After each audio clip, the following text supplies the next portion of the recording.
For this craft, I just grabbed a glass jar. This was a pickle jar. It's about the size of just a regular mason jar. For these, I like to pour hot water in to loosen up the label and then use a little bit of Goo Gone to remove any remaining adhesive, and then clean thoroughly with soapy water. And then from there, it's time to add little pine tree decals. So I used my hot glue gun and I just free-handed these little evergreen pine trees, and I just made zigzags back and forth on each side to mimic, you know, the sides of an evergreen tree. I also staggered the sizes of the tree as well as the heights of them, because after this we're going to add like a snowy ground, so you don't want the ground underneath it to be a straight line, you want it to be more of a wavy line, so kind of stagger the heights of the bottom of the trees.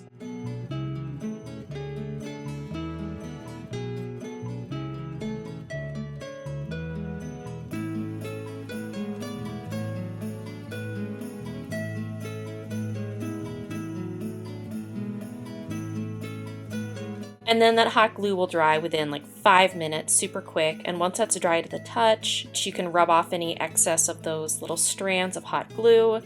And then it's time to paint. So the reason why I didn't do glass paint was, one, the most obvious, I didn't have glass paint in my craft stash in this color.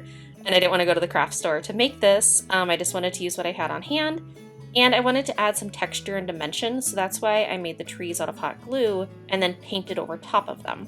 Now this is Deco Art Acrylic Matte Craft Paint, but any type of acrylic craft paint would do, or even a chalky type finish paint.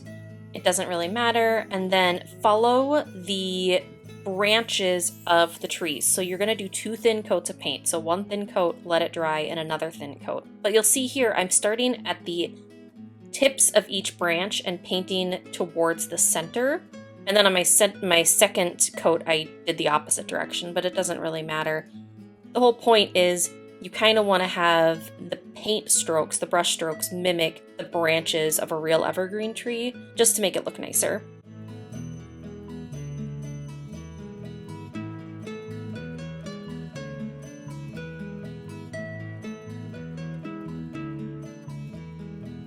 And then here is my 2 coats of paint, and then I grabbed some hard coat Mod Podge and proceeded to add the snow. And from here it was just a 5-point paintbrush, painted all around the bottom as well as in between some of the base branches on each tree, and really kind of staggered the height around the jar. And I worked in little sections here, so the first section, and then I sprinkled on some Epsom salt. So I just use Epsom salt like from our baths. I keep a big gallon jar in our bathroom. And then work in another section and add some more Mod Podge, and then all the way around the jar.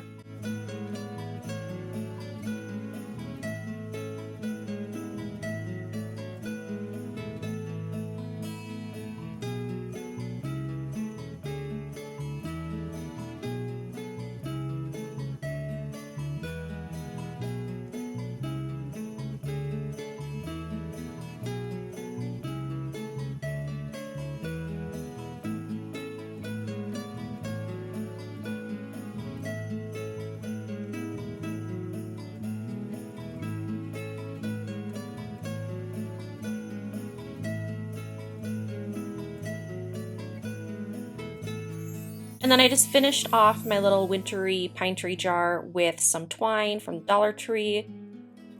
Just wrap it around the top of the jar 5 or 6 times and then secure with a simple bow. And then I also, to display, just added a little bit more of that Epsom salt into the bottom of the jar and a tea light candle. I would have done a votive candle, but I didn't have one, so I went with a tea light candle, but whatever size fits in your jar. But that's it, a little wintry pine tree lantern to decorate for winter.